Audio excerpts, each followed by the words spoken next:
সিটুর commissionerate অভিযান ঘিরে তীব্র উত্তেজনা ব্যারাকপুরে।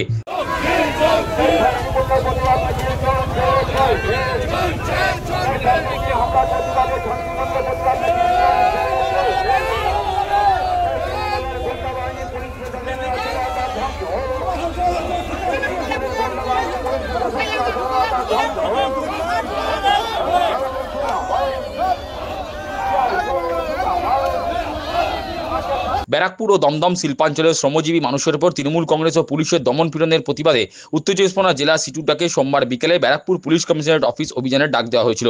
এই অভিযান ঘিরে ব্যাপক উত্তেজনা সৃষ্টি হয় ব্যারাকপুর চিড়িয়ামোড় সংলগ্ন বিটি রোডে। এদিন ব্যারাকপুর স্টেশন থেকে মিছিল করে এসএন ব্যানার্জি রোড ধরে পুলিশ কমিশনারেট অফিসের উদ্দেশ্যে রওনা দেয় সিটুর কর্মী সমর্থকরা। উত্তর চব্বিশ পরগনা জেলার সিটুর সম্পাদিকা গার্গী চট্টোপাধ্যায়ের নেতৃত্বে সেই মিছিল চিড়িয়ামোড় অতিক্রম করে বিটি রোড ধরে একটু এগোতেই পুলিশ ব্যারিকেড করে সেই মিছিলটি আটকে দেয়। যদিও সেই ব্যারিকেড ভেঙে বিক্ষোভকারীরা জয়ন্তী সিনেমা হলের সামনে থাকা পুলিশের দ্বিতীয় ব্যারিকেডও তারা ভেঙে একদম কমিশনারেট অফিসের সামনে চলে আসে।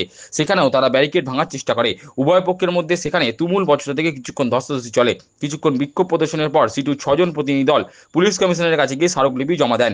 বিক্ষোভে যোগ দিয়ে সিটু নেত্রী গার্গী চট্টোপাধ্যায় বলেন, বন্ধ কলকারখানার জমি মাফিয়াদের হাতে চলে যাচ্ছে। পুলিশ আবার সেই জমি মাফিয়াদের হয়ে কাজ করছে।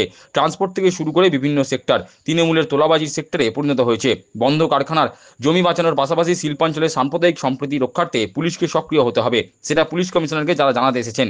এসেছিলাম 9 তারিখ সকালবেলা, ভোরবেলা আপনারাও সাক্ষী ছিলেন। ধর্মঘট ভাঙবার জন্য তৃণমূল কংগ্রেসের গুন্ডাদের সাথে পুলিশ সক্রিয় ভূমিকা পালন করে তার বিরুদ্ধে, এবং আমাদের ব্যারাকপুর শিল্পাঞ্চলে বেশিরভাগ বন্ধ কারখানার জমি মাফিয়াদের হাতে চলে যাচ্ছে এবং সেখানে পুলিশ জমি মাফিয়াদের পক্ষে কাজ করছে।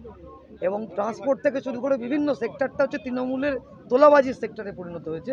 আর পুলিশ তারা ভূমিকা পালন করছে তৃণমূলকে প্রোটেকশন দেওয়ার জন্য। আমরা বলতে এসেছি যে পুলিশ যাতে ভূমিকা পালন করে, আমাদের এই শিল্পাঞ্চলে সাম্প্রদায়িক সম্প্রীতি রক্ষার ক্ষেত্রে পুলিশের ভূমিকা থাকা দরকার। আপনারা লক্ষ্য করেছেন কয়েকদিন আগে হাজিনগর, টিটাগড়, বারাকপুর, গারুলিয়া এই সমস্ত অঞ্চলে কীরকম উত্তেজনা তৈরি হয়েছিল, এবং সেই উত্তেজনা বাড়ানোর ক্ষেত্রে শাসক দল ভূমিকা পালন করছে।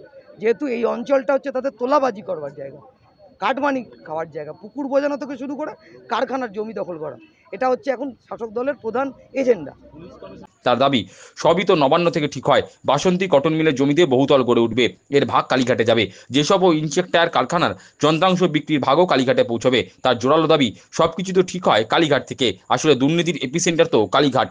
আমরা তো পুলিশ কমিশনার অফিস দখল করতে আসিনি, আমরা এসেছিলাম জানানোর জন্য। উনি বললেন উনি দেখবেন, উনি ওপরে জানাবেন। সবই তো নবান্ন থেকে ঠিক হয়। আপনি কি মনে করেন যে বাসন্তী কটন মিলের জমি, সেই জমি কনস্ট্রাকশন করে বাসন্তী হাই রাইজ বিল্ডিং তৈরি হবে, এটা কি আপনি মনে করছেন নবান্ন বা কালীঘাটে যায়নি? এর ভাগ যাবে। যেসবের কারখানার যন্ত্রাংশ বিক্রি হয়ে যাচ্ছে, এর কি ভাগ কালীঘাটে যাচ্ছে না? ইনচেকের যন্ত্রাংশ বিক্রি হয়ে যাচ্ছে, এর কি ভাগ কালীঘাটে যাচ্ছে না? টিটাগড়ের জমিগুলো মাফিয়াদের হাতে চলে যাচ্ছে, এর কি ভাগ কালীঘাটে যাচ্ছে না? সবই তো ঠিক হয় কালীঘাট থেকে। দুর্নীতির এপিসেন্টার তো কালীঘাট।